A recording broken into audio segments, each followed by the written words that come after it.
Assalamualaikum warahmatullahi wabarakatuh. Alhamdulillahirabbil alamin.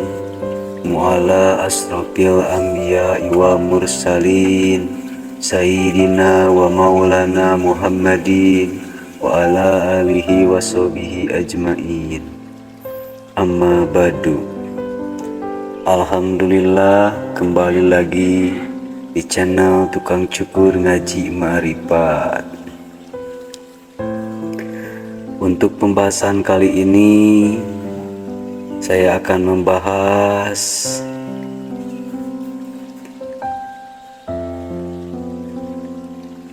mari kita membedakan mana Tuhan dan mana setan. Mari kita kupas. Dalam perspektif tasawuf, membedakan antara bisikan ilahi dan tipu daya setan memerlukan kejernihan hati atau kolbu dan kesadaran rohani yang mendalam.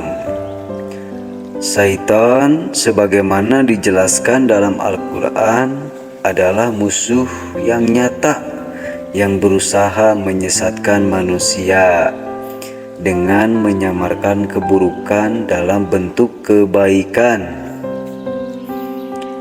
Ia menggunakan berbagai tipu daya psikologis dan spiritual yang halus, membuat manusia terkadang sulit membedakan mana yang berasal dari Allah dan mana yang dari syaitan.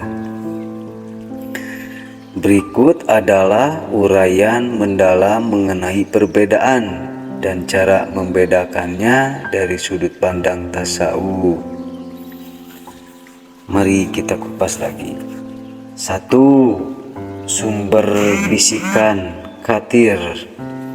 Dalam ilmu tasawuf ada 4 sumber bisikan yang masuk ke dalam hati manusia. Khatir, Rabbani, ilahi, bisikan dari Allah yang membawa ketenangan, kedamaian, dan dorongan untuk melakukan kebaikan yang ikhlas. Tidak ada kebimbangan di dalamnya.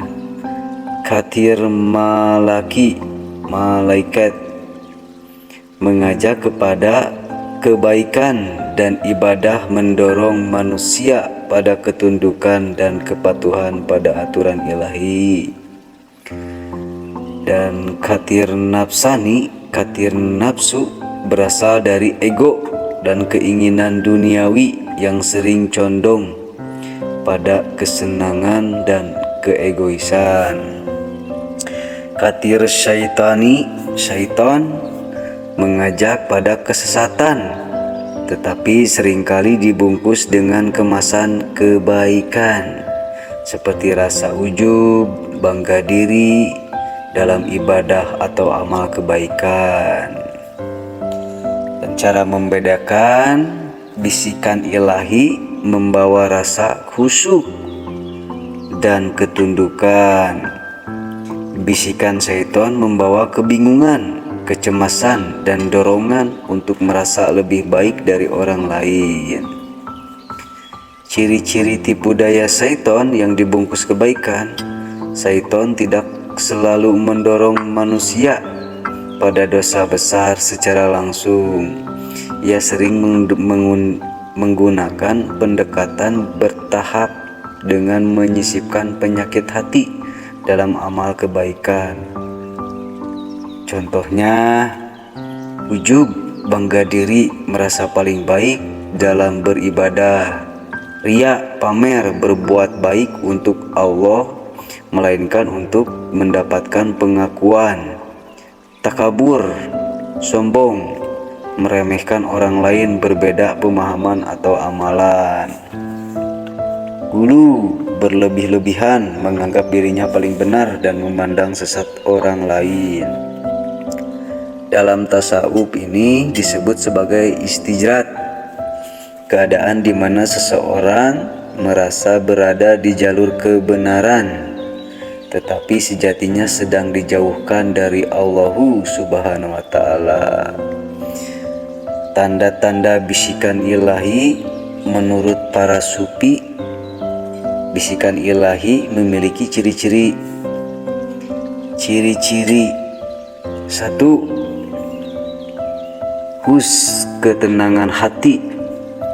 Meski disertai rasa takut dan harap, hati tetap merasa damai. 2, tadaru, kehinaan di hadapan Allah, menumbuhkan kesadaran akan kelemahan diri dan keagungan Allah.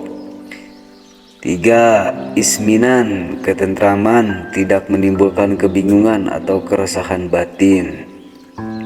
4, sauk, kerinduan, membawa semangat untuk semakin mendekat kepada Allah Subhanahu wa Ta'ala. Strategi syaitan dalam perspektif tasawuf, para ulama sufi mengajarkan bahwa syaitan memiliki pola pendekatan bertahap. 1, taswib, menunda-nunda, nanti saja beribadah, hidup masih panjang. 2, tasyin, menghias kesesatan, membuat kemaksiatan tampak menyenangkan dan kebaikan terasa berat. Takrir, penyesatan halus, memberikan ilusi bahwa amal ibadah sudah cukup dan tak perlu meningkatkan kualitas hati. 4, tahyil, ilusi, membuat seseorang merasa telah mendapatkan pencerahan, padahal baru pada lapisan ego spiritual. Metode tasawuf untuk membedakan dan menghadapi tipu daya syaitan. Tasawuf menawarkan beberapa langkah untuk mempertajam intuisi spiritual dalam membedakan antara bisikan ilahi dan syaitan.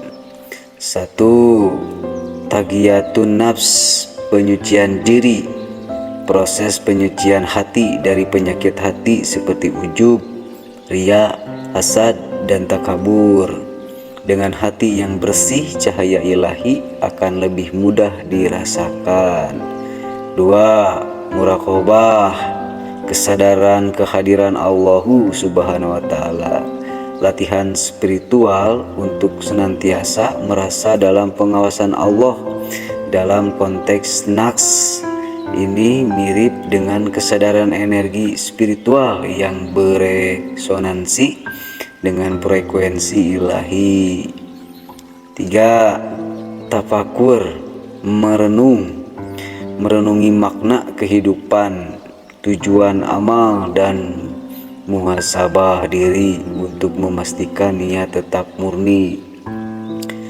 4, zikirullah, mengingat Allah.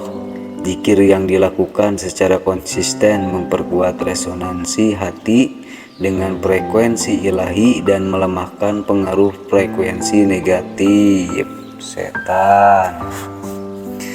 5, bersama guru mursid, seseorang pembimbing spiritual. Mursid yang telah menempuh jalan tasawuf akan membantu muridnya mengidentifikasi jebakan setan. Kesimpulan, resonansi energi spiritual dalam perspektif tasawuf membedakan Tuhan dan setan bukan hanya soal logika, melainkan soal kepekaan batin. Syaitan bekerja melalui getaran energi negatif yang membingungkan hati, sedangkan cahaya ilahi memberikan ketenangan dan kejelasan. Dalam konteks naqs, memahami perbedaan ini berarti menyelaraskan diri dengan frekuensi energi spiritual yang tinggi, di mana getaran ilahi lebih mudah dirasakan. Semakin tinggi kesadaran spiritual seseorang, semakin tajam ia dalam mengenali tipu daya syaitan yang dibungkus kebaikan. Alhamdulillah, cukup sampai di sini dulu pembahasan kali ini. Mohon maaf bila ada salah kata dan kekurangan kata. Salam Rahayu, salam kebangkitan Islam di bumi Nusantara menuju Indonesia emas. Ilahi anta maksudi waridloka matlubi. Ini tentang praktek Thorikoh Naksabandia Holidiyah Nusantara. Wassalamualaikum warahmatullahi wabarakatuh.